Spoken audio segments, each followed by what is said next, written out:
Hey guys, welcome to Digit.in, and what we have for you here today is Samsung's 8K QLED TV. This is the one with the infinity screen. This is the one Samsung showed off at CES 2020, and as you can see, it is all screen in front. In fact, it's 99% screen in front, and you really can't make out the bezels on either side of the screen. And the only reason the bottom looks a little thicker is because that is where it houses the stand, and the TV is actually pretty impressive when it comes to what is on offer out here. The demo reels that we have seen bring about a good depth of immersion to it. The TV isn't exactly the slimmest out there, but it does have a pretty slim profile, and it actually looks really cool. That is one of the best things. Now on the side out here, Samsung actually has a demo of what its upscaling technology looks like. So on the left, they're going to showcase a variety of images based on whether it is in 4K, whether it is in HD, and on the right it is actually giving us a glimpse of what that content looks like when it is upscaled to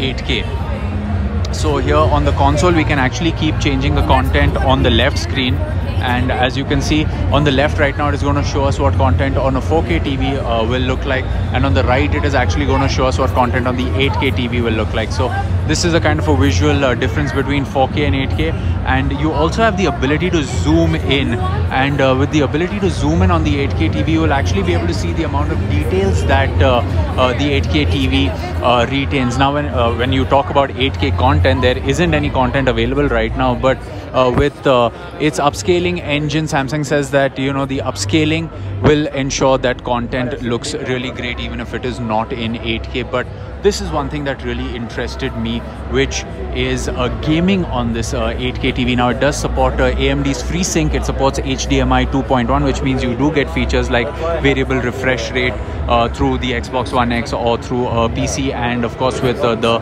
future consoles that will launch as well. You also have low input lag. It has a claimed input lag of 10 milliseconds, which is really low for a TV, and as you can see, it is giving you kind of a visual representation of what that would look like. This is a very Uncharted-esque type of demo. But visuals are not the only thing that Samsung has updated with their 8K QLED TVs. It is also with the audio. Now the thing is, when you connect a soundbar or external speakers, most of the time you won't be able to use the TV's speakers itself. What Samsung is doing is the fact that if you connect a sound bar to the TV, you will also be able to make use of the television's speakers in tandem with the sound bar, giving you louder audio if nothing else. But considering if this is a Samsung TV that you are going to use, the audio is also going to be object based. So if there is something that's happening in the center of the screen, if there's something that's happening on the side of the screen, you are going to be able to feel that the audio is coming from that part of the screen, and that is also actually something that is absolutely really cool.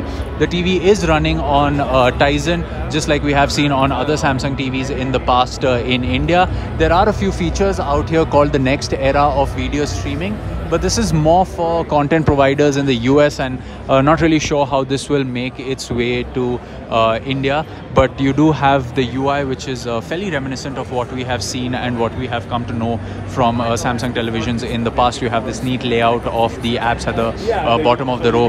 You also Samsung is also working with YouTube to get 8K content, so that is a demo that's happening out here, is how 8K content will be there. If it's there on YouTube, you should be able to enjoy it on your TV.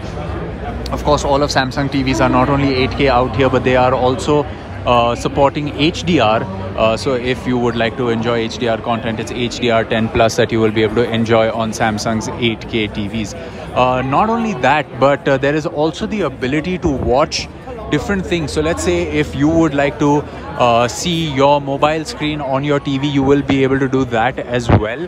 And I'm just going to quickly try to make my way to the demo that is going to show you how your mobile content can be consumed on the big screen. You could also have a very split screen like experience, as you can see out here.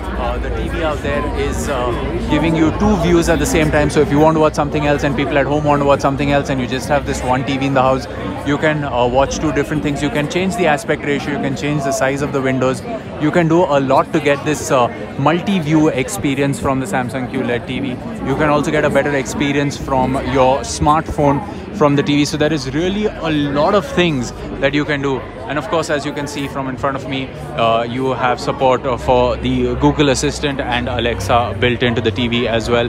Here is giving you a look at the depth of the TV as to actually how thin it is. I hope you guys can make out. It's actually sitting pretty flush with the wall, but this is it. The silver that you see is actually how thick the TV is.